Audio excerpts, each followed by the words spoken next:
فَأَمْطَرْ بِنَا بِهَذَا الْمَكَانِ. فرشتے کیا کہہ رہے ہیں کہ ہم اس جگہ کے ذریعے سے خوشبو حاصل کریں، ہم بھی معطر ہو جائیں، ہم بھی منور ہو جائیں.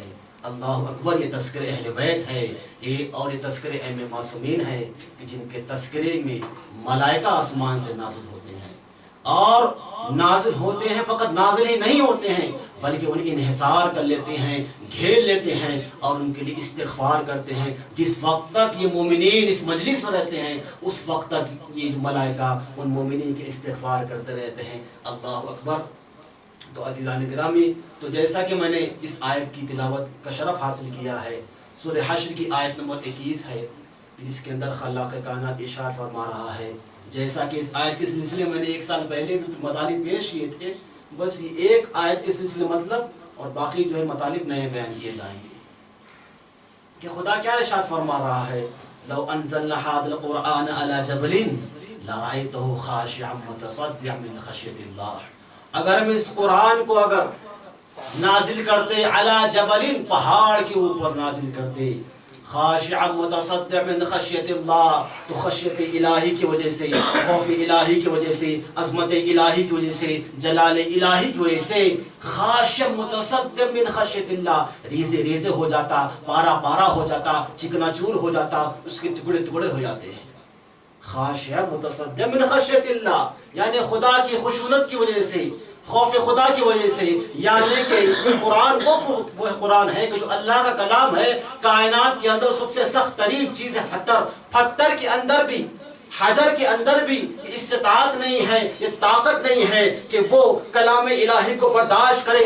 مگر عزیزان محترم، جو لوگ رسول کے اوپر جو غلط غلط تہمت لگاتے ہیں، ذرا دیکھے کہ کائنات کی سب سے مضبوط ترین شے کا نام پتھر ہے، حجر ہے، اس کے اندر یہ طاقت نہیں ہے، یہ صلاحیت نہیں ہے کہ کلام الہی کو برداشت کرے. مگر وہ قلب نبی تھا جس کے اوپر خداوند عالم نے قرآن کو نازل کیا ہے. صلوات محمد محمد وآل محمد. قلب نبی کے اوپر کبھی شک نہ کرنا، کبھی شک و شبہ نہ کرنا، اس لیے کہ یہ قلب نبی ہے، یہ کوئی معمولی قلب نہیں ہے. تو خداوند عالم نے قلب نبی کے اوپر قرآن کو نازل کیا. تو الغرض یہ ہے کہ یہ قرآن اگر ہم پتھر پر نازل کرتے تو یہ ریزہ ریزہ ہو جاتا. لیکن خداوند عالم اسی آیت کے اندر ہے تلک الامثال نضربها لعلهم يتفکرون. ہم یہ جو مثال جو دے رہے ہیں، ہم نے یہ جو مثال جو تمہیں دی ہے، کیوں دی ہے؟ اس لیے دی ہے تاکہ تم اس کے ذریعے سے فکر حاصل کرو. تم جو ہے اس مثال کے ذریعے سے فکر حاصل کرنے کی، تفکر کے لیے خداوند عالم مثال لیتا ہے. مگر عزیزان گرامی، آپ آج آ جائیے، یہ قرآن کی ایک تھیوری ہے، یہ ایگزامپل ہے کہ جو قرآن ایگزامپل دیا ہے کہ یہ اگر قرآن اگر پتھر پر نازل ہوتا تو یہ پتھر ریزہ ریزہ ہو جاتا. یہ ایک تھیوری ہے. پریکٹیکل کہاں ہے؟ کیا آپ نے اپنی دنیا کے اندر، کیا آپ نے اپنی حیات کے اندر کیا کوئی ایسے قاری کو دیکھا ہے یا کوئی بہترین تلاوت کرنے والے کو دیکھا ہے کہ وہ اگر قرآن کرے، وہ جب قرآن کی تلاوت کرے اس کے سامنے چھوٹا سا سنگریزہ رکھ دیجئے، جب وہ تلاوت کرے، بہترین آواز ہے، بہترین لہن ہے، بہترین صوت ہے، ان تمام چیزوں کے باوجود بھی ہم نے کبھی یہ نہیں دیکھا کہ کوئی قاری تلاوت کرے اور کوئی سنگریزہ پھٹ گیا ہو. ہم نے دیکھا ہی نہیں کائنات کے اندر، چاہے جتنی اچھی آواز ہو، دنیا کا بڑے سے بڑا قاری لے کر آ جاؤ، ہم نے دیکھا ہی نہیں ہے کہ اگر کسی قاری کے سامنے وہ تلاوت کرے، ایک پتھر کو رکھ دیا جائے، چھوٹا سا سنگریزہ ہے، اور وہ پارا پارا ہو جائے. تو عزیزان گرامی، خداوند عالم کیا کہہ رہا ہے؟ اگر ہم اس قرآن کو نازل کرتے پتھر کے اوپر تو وہ ریزہ ریزہ ہو جاتا. یہ تو قرآن کی تھیوری ہے. پریکٹیکل کہاں ہے؟ پریکٹیکل آئیے میں بتاتا ہوں. 13ویں کی شب میں ایک مرتبہ فاطمہ بنت اسد ایک مرتبہ کہ جب درد سے محسوس کیا ایک مرتبہ رسول خدا سے مشورہ کیا. مشورہ لینے کے بعد خانہ کعبہ کے پاس آئی، غلاف کعبہ کو پکڑا. اب جو پکڑنے کے بعد کہا کہ اے معبود، تو جانتا ہے کہ یہ مولود کون ہے؟ میں تجھ پر ایمان رکھتی ہوں اور جس نے اس گھر کو بنایا ہے اس نبی کو پر ایمان رکھتا ہوں، تو میری اس مشکل کو آسان کر دے. عزیزان گرامی، کائنات کے اندر کوئی بھی پریکٹیکل نہیں پایا جاتا ہے سوائے اس واقعے کے ایک مرتبہ یہ دعا کرنا تھا. کیا تھا؟ جو لوگ موجود تھے کہنے لگے دیوار تھی کہ جو پتھر سے بنی ہوئی تھی، پہاڑ کے پتھروں سے بنی ہوئی تھی، ایک مرتبہ تڑکی، تڑکنے کے بعد دیوار میں در بنا. اب جو در کا بننا تھا شہزادی در کے اندر داخل ہو گئی. صلوات پر محمد اللہم صلی علی محمد و آل محمد. فرق ہے دونوں کے اندر، ایک قرآن صامت ہے جس کے سلسلے میں خدا نے کہا تھا، اور یہ قرآن ناطق ہے۔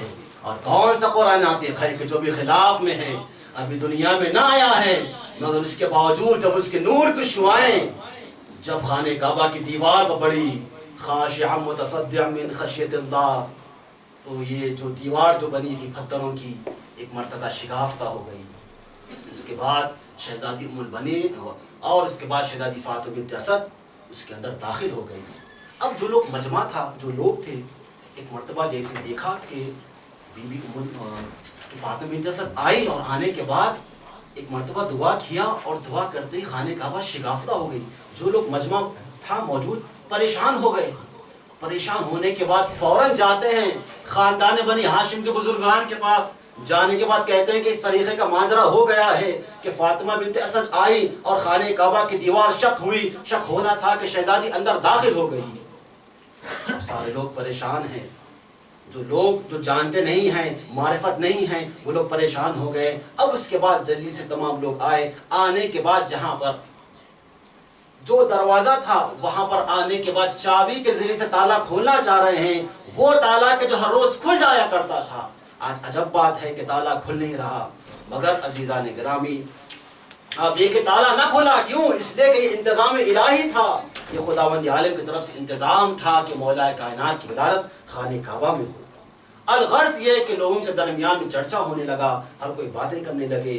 کیوں؟ اس لیے کہ شہزادی جب گئی تھی، ظاہر سی بات ہے تمام لوگ دیکھ رہے تھے، لوگوں میں تذکرہ ہونے لگا کہ 1 دن ہو گیا ہے، 2 دن ہو گیا ہے، 3 دن ہو گئے ہیں، ابھی تک فاطمہ بنت اسد خانہ کعبہ کے اندر ہے، خانہ کعبہ سے باہر نہیں آئی۔ ہاں عزیزان گرامی، جب 3 دن ہو چکے ہیں، جب 14 دن آیا تو ایک مرتبہ روایتوں پایا جاتا ہے کہ استقبال کے لیے حضور اکرم بھی ہے اور تمام خاندان بنی ہاشم کے لوگ بھی ہیں۔ اب وہ شہزادی چاہیے تو یہ تھا کہ آپ دیوار سے گئی تھی، جو عام طریقے کا دروازہ ہے اس دروازے سے آتی نہیں، لیکن جب استقبال کریے حضور اکرم آئے اور تمام لوگ جمع ہو گئے، دیکھنا چاہتے ہیں کہ ماجرا کیا ہے۔ 3 دن ہو چکے ہیں، 14 دن ہے اور 14 دن ہے، دیکھنا چاہتی ہے کہ تمام لوگ جمع ہو گئے۔ اب شہزادی کے جو چاہیے یہ تھا کہ دروازے سے خارج ہوتی نہیں۔ عزیزان گرامی، روایتوں ملتا ہے کہ یہ ام علی کا فضل ہے، یہ شریف ہے، یہ کرم ہے خداوند عالم کی طرف سے کہ اب جو شہزادی اب دوبارہ خانہ کعبہ سے جب باہر آئی تو دروازے سے باہر نہیں آئی، دوبارہ خداوند عالم کے حکم سے ایک مرتبہ خانہ کعبہ جہاں سے شگاف ہوا تھا، دوبارہ وہاں سے دیوار شگاف ہوئی اور وہاں سے شہزادی باہر نکلی۔ صلوات اللہ صلی علی محمد وآل محمد عجل فرجہم۔ تو دیکھیں عزیزان گرامی، دوبارہ شہزادی کے لیے یہ دیوار شق ہوئی اور شہزادی وہ جب وہاں سے نکلی تو آپ کے سامنے حضور اکرم ہے اور خاندان بنی ہاشم کے بزرگان ہیں، کچھ استقبال کریں شہزادی کا۔ اب حضور اکرم ہے، ایک مرتبہ آپ مولا کائنات کو اپنی آغوش میں لیتے ہیں۔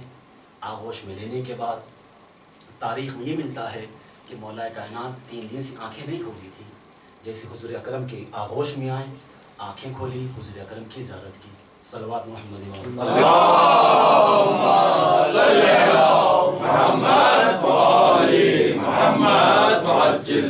اب جو روایتوں میں آپ سنتے آتے ہیں، کچھ بہت ہی اہم اور لطیف نکات کی طرف اشارہ کرنا ہے، وہ جو اہم نکات ہے وہی میں بیان کروں گا۔ اب جو حضور اکرم کی آغوش میں آئے، آنا تھا مولا کائنات کا، کہا کہ یا رسول اللہ کیا میں انجیل کی تلاوت کروں یا زبور کی تلاوت کروں یا توریت کی تلاوت کروں یا قرآن کی تلاوت کروں؟ روایت میں ملتا ہے کہ مولا کائنات نے توریت کی تلاوت کی تو حضور اکرم نے کہا کہ تم نے توریت کو صاحب توریت سے اچھا پڑھا۔ جب انجیل کی تلاوت کی تو کہا کہ تم نے انجیل کو صاحب انجیل سے اچھا پڑھا، اور جب مولا کائنات نے زبور کی تلاوت کی تو کہا کہ تم نے زبور کو صاحب زبور سے اچھا پڑھا، اور جب قرآن کی تلاوت کی۔ عزیزان گرامی، روایتوں میں یہ ملتا ہے کہ مولا کائنات کی تاریخ پیدائش 13 رجب 1 عام الفیل ہے۔ آپ کی تاریخ پیدائش کیا ہے؟ آپ دیکھیں کہ حضور اکرم جو ہے آپ کی تاریخ پیدائش اب یہ قرآن نازل نہیں ہوا ہے، اب یہ قرآن آیا نہیں ہے، مگر قرآن کے آنے سے پہلے یہ جو تینوں کتابیں تھی نازل ہو چکی تھی، مگر قرآن کا سنانا یعنی اب یہ قرآن آیا نہیں ہے، مگر مولا کائنات قرآن سنا کر بتا رہے ہیں کہ مجھے جو کتاب نازل ہونے والی ہے اس کا بھی علم رکھتا ہوں۔ صلوات پر محمد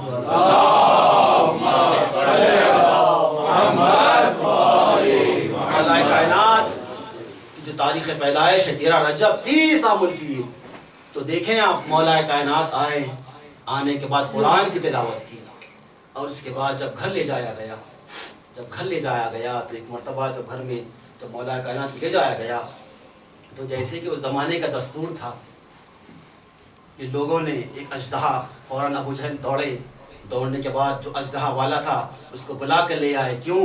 اس لیے کہ اس زمانے کا دستور تھا کہ جو کوئی بچہ پیدا ہوتا تو اسے اژدہے کے ذریعے سے گزارا جاتا، یعنی کہ جو لوگوں کو کچھ نقلی سرٹیفکیٹ دینے والا تھا وہ اژدہا وہ آتا اور آنے کے بعد یہ اندازہ لگاتا، پتہ لگاتا کہ یہ بچہ صحیح ہے یا نہیں۔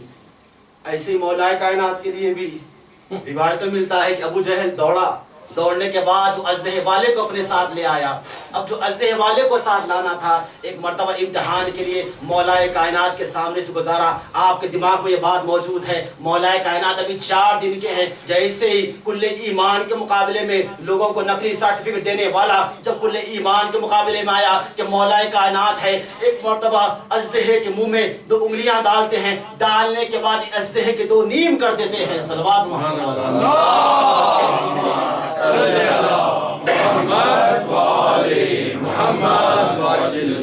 مولا کائنات نے 2 نیم کر دیا اور کلے اجزر کے 2 ٹکڑے کر دیے۔ عزیزان گرامی، یہاں سوچنے والی بات ہے کہ مولا کائنات اس دنیا میں آنے کے بعد 2 کام مولا کائنات نے کیا ہے۔ ایک مولا کائنات نے کیا کام کیا؟ آپ نے قرآن کی تلاوت کی۔ دوسرا کام کیا کیا؟ آپ نے کلے اجزر کے 2 ٹکڑے کیے۔ غور کیجئے، فکر کیجئے، بس ایک مثال کہ آپ دیکھیں کہ مولا کائنات کو کیا ضرورت تھی کہ آپ آنے کے بعد حضور کی آغوش میں قرآن کی تلاوت کیوں کی، اپنے علم کا اظہار کیوں کیا، اپنے علم کا مظاہرہ کیوں کیا؟ آخر کیا بات ہے؟ آپ دیکھیں اس دنیا میں بھی ہوتا ہے کہ آدمی امتحان اس کو دیتا ہے کہ جو آپ سے افضل ہو۔ آپ کہیں پر جائیں اور امتحان دینا چاہتے ہیں تو اس شخص کو امتحان دیں گے جو کہ آپ سے افضل ہو۔ آپ یا کم از کم آپ کے علم کے برابر ہونا چاہیے۔ آپ ہرگز اس شخص کو امتحان نہیں دیں گے اور کوئی دینا چاہتا ہی نہیں ہے کہ جو آپ کے علم سے کم تر ہو۔ کیوں؟ آپ کو پتا ہے کہ یہ آپ سے علم میں کم ہے تو آپ کس طریقے سے وہ آپ کا امتحان دے گا۔ ایگزام دینے کے لیے ضروری ہے کہ وہ آپ سے زیادہ علم رکھتا ہو، آپ سے زیادہ بافضل ہو، آپ سے زیادہ صلاحیت رکھتا ہو، اس وقت تک آپ امتحان دیں گے۔ لیکن کیا بات ہے کہ مولا کائنات نے آغوش رسول میں آنے کے بعد آپ نے قرآن کی تلاوت کی ہے، علم کا اظہار کیا ہے۔ تو عزیزان گرامی، یہاں پر اہم نکتہ یہ ہے کہ مولا کائنات کے علم کے بارے میں کیا حضور اکرم نہیں جانتے تھے کہ مولا کائنات آپ توریت بھی جانتے ہیں، آپ زبور بھی جانتے ہیں، انجیل بھی جانتے ہیں، قرآن کا بھی علم رکھتے ہیں، کیا حضور اکرم کو پتہ نہیں تھا؟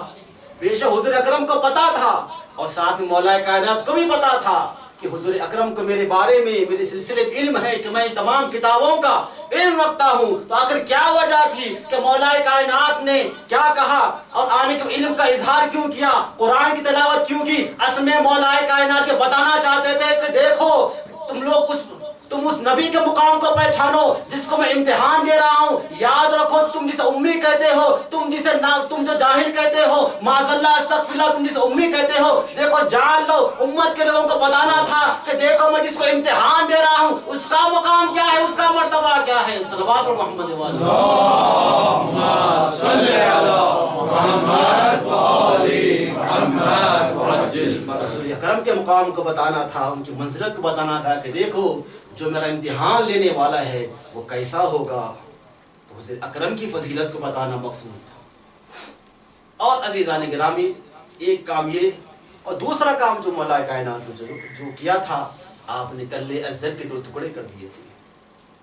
جیسے کہ قرآن کے اندر ہے کہ بعض لوگ آئے اپنے نبی کے پاس اور آنے کے بعد اشکال کیا اور کہا، یہ اعتراض کیا کہ یا نبی اللہ کہ ہم لوگ فلاں ظالم بادشاہ سے پریشان ہو چکے ہیں اور ہماری تمنا یہ ہے کہ آپ ہمیں کوئی ایک شخص دیجئے کہ جو ہماری رہنمائی کرے۔ تو خداوند عالم خود آیتیں بھی موجود ہے کہ جو لوگ آئے تھے جناب طالوت کے یہاں پر، ایک نبی کے یہاں آئے تھے، پھر اس نبی نے کہا کہ خداوند عالم نے اپنی جانب سے طالوت کو تمہارے اوپر حاکم قرار دیا ہے اور مددگار قرار دیا ہے۔